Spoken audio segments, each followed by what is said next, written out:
véritable démonstration de force, ce vendredi 10 juin 2022 à Los Santos, devant le poste de police, le peuple a manifesté en masse contre les bavures policières et les abus de pouvoir, des images choquantes qui peuvent heurter la sensibilité du jeune public et de la détermination des deux côtés.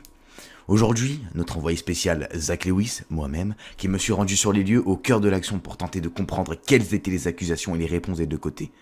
J'ai interviewé Gino Delas, le jefe de Los Vagos, ainsi que des représentants de la police pour comprendre les revendications des deux côtés. Gino Delas étant le citoyen avant tout qui a été à la tête de ce mouvement, m'a fait part en intimité loin des coups de feu de ses réponses. Bonjour monsieur, dans un premier temps, pouvez-vous vous présenter? Si, hola, Gino Deras, préfet de Los Vagos, c'est moi qui gère le quartier El Rancho actuellement. Est-ce que vous savez pourquoi vous êtes là aujourd'hui et quelles sont les raisons de votre venue ici? Clairement, je vais pas m'étaler là-dessus, je vais pas faire la peureuse. Moi, je dis les faits comme elles sont, j'ai pas peur des poyos, j'ai peur de personne. Ça fait 2 fois que les forces de l'ordre, c'est-à-dire de la LSPD sur Los Santos, qui sont censés faire régner l'ordre et la loi, rentrent chez moi, c'est-à-dire dans mon quartier. Voilà, déjà, pour mettre les points sur les i et tout, certes, nous, on n'est pas des anges, les Vagos, mais c'est pas pour autant que tout le quartier, tous les habitants du quartier sont les mêmes. Ils sont rentrés chez moi sans aucun mandat, sans rien du tout, de force, armés, avec des véhicules blindés. Ils ont gazé femmes et enfants, menotté tous ceux qui existaient, c'est-à-dire des femmes enceintes, même des femmes malades. Quand on leur a dit qu'ils étaient malades, qu'ils avaient des maladies, ils ont fait soi-disant des appels EMS, mais ils sont jamais arrivés. On en a eu droit pour ceux qui n'étaient pas contents de cette descente sans mandat, parce que quand j'ai demandé un mandat, il m'a dit oui, je l'ai, mais quand j'ai demandé à le voir, c'est pareil, j'ai eu droit aux menottes et au gaz. C'est-à-dire, ils sont rentrés chez nous, dans nos entrepôts, dans nos maisons, ils ont fouillé tout le monde sur un coup de tête. Et c'est pas la première fois que ça arrive. En dehors de ça, j'ai déjà vu beaucoup d'abus de pouvoir dans les rues, et pas que envers mes gars. Je pense que le peuple de Los Santos, je sais pas pourquoi, a une certaine crainte envers cette force de l'ordre. Bien sûr, si je ne généralise pas. Mais voilà, je vous le dis simplement, pour moi, cette LSPD, il y a de la corruption dedans, tout simplement. D'accord. Votre Et ça acte veut dire... est héroïque. Votre acte est héroïque parce que vous ne répondez pas à la violence par la violence, mais vous allez répondre par du mouvement et des actes. Quels sont vos actes? Non, tout simplement, ce soir, j'aimerais rassembler le maximum de monde possible pour qu'enfin ils se rendent compte qu'il y a du monde qui n'est pas content de leur façon de faire et pouvoir négocier peut-être avec un haut gradé, enfin, pouvoir atteindre quelqu'un et se faire entendre parce que j'ai l'impression que le seul moyen de se faire entendre, c'est de brûler des voitures ou de faire de la guerre et c'est ce qui les arrange.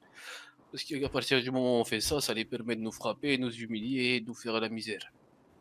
D'accord, donc le peuple va se révolter aujourd'hui, c'est ça que vous êtes en train de dire? Pas Vous forcément, je faites un sais pas appel, si en tout le cas vous faites un peuple, appel au peuple en tout cas. mais c'est un appel en tout cas. Ok, je Et comprends. sachez que tous ceux qui suivront ce mouvement, c'est-à-dire aujourd'hui ça nous est arrivé à vous, peut-être dans le passé à d'autres, et peut-être dans le futur à d'autres, ceux qui m'aideront aujourd'hui auront tout mon soutien pour l'avenir. En effet, les images qui vont suivre peuvent être choquantes. Des jets de projectiles ont été envoyés sur la police qui a directement répondu avec des coups de taser et des coups de matraque. Et non, vous ne rêvez pas, ces images ne sont pas tirées du dernier film American Nightmare. Ce n'est pas une purge, mais c'est bien la réalité. Démode-moi 2 secondes. Il est une grosse liasse. Il a oublié Monsieur, de mettre de monsieur, pouvez-vous m'informer sur qu'est-ce qui se passe? Pourquoi il y a eu une manifestation aujourd'hui? Est-ce que vous pouvez m'aider? Vous voyez bien, ils veulent pas discuter, c'est toujours pareil, c'est la même chose. Je suis venu pour discuter, ils m'embarquent, c'est normal, ça se passe mal. En effet, des mots forts, avec des images riches en émotions. Je vais essayer de m'en renseigner du côté de la police pour voir leur réponse à ces accusations. La police, monsieur la police.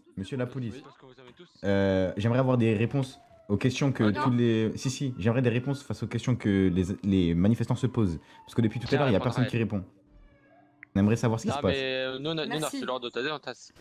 Dans ce raffut, je n'ai pas réussi à trouver un agent de police, mais bel et bien un témoin qui m'a expliqué le point de vue de la police. Monsieur, je souhaite témoigner. Témoignez, monsieur. Alors, je vous explique. Exactement, les manifestants ont commencé à jeter des cailloux. Il a sorti un couteau, lui, commencez pas. Cette manifestation n'était pas pacifique. Alors, loin de là, les agents de police ont assuré la paix dans les rues de notre ville. Et, notamment, je me suis fait agresser par ces manifestants et exactement juste devant moi, un agent de police s'est pris un coup de couteau. Bref, nous avons assisté à un massacre total cet après-midi. Un théâtre digne des plus grands chefs-d'œuvre de registre tragique. Les manifestants espèrent obtenir des réponses face à cette manifestation. Je vais terminer cet épisode sur un message des Los Vagos aux citoyens de Los Santos. Buenas tardes tout le monde. Nous sommes actuellement le 11 du 6 2022. Il est actuellement 1h03 du matin. Nous avons organisé une émeute pour exprimer nos droits, pour exprimer notre colère face à la LSPD qui fait des abus, des bavures dans tous les sens, que ce soit du côté des civils, du côté des gangs, des orgas. Nous avons voulu juste nous exprimer. Nous n'avions aucune arme à feu. Nous voulions juste nous exprimer notre colère face aux bavures qu'il y a dans ces putains de villes, face au débordement de la LSPD. Et regardez, nous n'avions aucune arme sur nous. La LSPD a tiré. Ils ont tué un de nos hommes. Nous n'avions aucune arme à feu, je répète, aucune arme à feu. Nous avions uniquement des battes, des marteaux, des petites armes, des choses simples, inoffensives pour vos policiers là. Regardez. Sachez, là je me rapproche. Sachez que là, c'est la guerre là. Là, ce que vous venez de faire, c'est pas possible, c'est pas normal. On va arrêter de s'exprimer là, je vais commencer à pleurer.